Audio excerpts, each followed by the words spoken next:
Hey folks, you know what time it is. Welcome to another day, another unboxing. This is the Google Pixel 5 5G and we're going to unbox it. So here we go. Google 5G. And then we've got Team Pixel on this side. Nice. So let's get this open, shall we?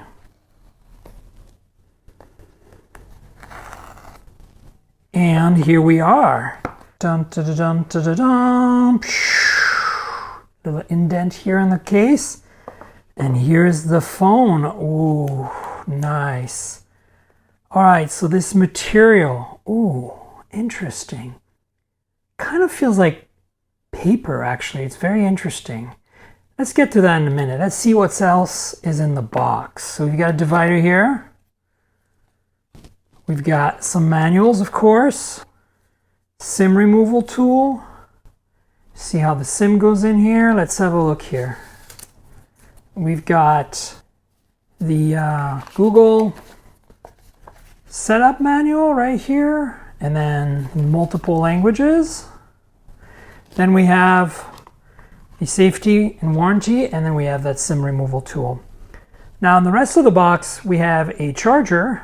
I'm pretty sure it's 18 watt because I'm pretty sure the phone is 18 watt. Then we have USB Type-C to Type-C cable right here. Pretty standard stuff. And then we have a Type-A to Type-C adapter. So Type-A female to Type-C male, so you can connect an old USB-A cable to transfer data over. I'm not going to take this out. It's kind of a pain in the ass to take out, but here you go. All right, that's it for the content of the box. Let's have a look at the phone, shall we? Man, it's small. I'm gonna give you a point of reference right here, right now. This is a Pixel 4 XL from last year. And so, yeah, you're gonna get a smaller phone if you want the flagship. There's nothing you can do about it. If you're coming from an XL phone from previous years, this is gonna hurt. And you might wanna look at the Pixel 4a 5G at that point, because, well, you won't get water resistance or wireless charging or 90 Hertz display or 8 gigs of RAM, but you will get a bit of a phone, so consider that. All right, so let's remove this plastic on front. Here we go, and let's turn it on. Ta-da! So this is a 6-inch 1080p AMOLED display. It's a beautiful screen. It is a 90 Hertz display. It has a 19.5 by 9 aspect ratio. As you can see, the bezels are pretty small. There's a tiny little bit more of a chin maybe, but it's almost impossible to tell. And of course, there's a hole punch for the front-facing camera. This is an 8 megapixel f/2.0 1.12 micron front-facing camera. It's exactly the same as in the Pixel 4a 5G and the Pixel 4a. So while it's booting here, I'm not going to be able to show you anything but the main screen today. But don't fret, I will talk about this on the podcast at length, so you should check that out for sure. So there you go, the screen is beautiful, colors are really nice, viewing angles are good. Inside, under the hood, is a Snapdragon 765G with 8 gigs of RAM and 128 gigs of storage. And that's one of the big differences of this phone versus the 4A and the 4A 5G, that it has 8 gigs of RAM. The other phones have 6 gigs of RAM. So basically, you know, this is an improvement. And I think it's a good amount of RAM for a flagship, Google's flagship, because with the Snapdragon 765, this is not a flagship. But 765G, honestly, unless you're playing games, you're not going to notice much of a difference day to day. Even the Snapdragon 730 in the base Pixel 4a is super, super snappy. So I wouldn't worry too much. So you got a fingerprint sensor in the back. We've gone back to kind of like what it used to be like 2 years ago. We've got the Google logo here. So this is an aluminum unibody, but it's been carved in the middle here for the wireless charging coil and I presume the NFC coil as well, and then painted over with some sort of epoxy type finish. So it feels less like aluminum and more like paper. The Pixel 2 XL, if you remember, had that kind of weird paint on top of metal thing going as well, but it's not quite the same experience. let's talk about these cameras in the back. There is two cameras. There's a flicker sensor and a flash. The two cameras are 12 megapixel f/1.7 1.4 micron main sensor with OIS. This is the same camera that's on the 4A 5G and on the 4A.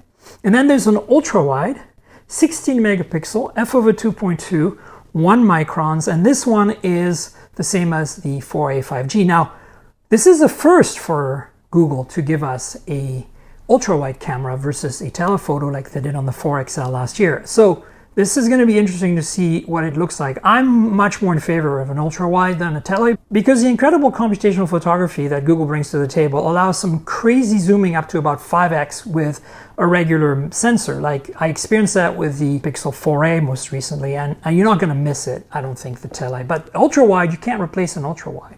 All right, in terms of batteries, there's a 4080 milliamp hour battery. Of course, there is wireless charging, as I mentioned.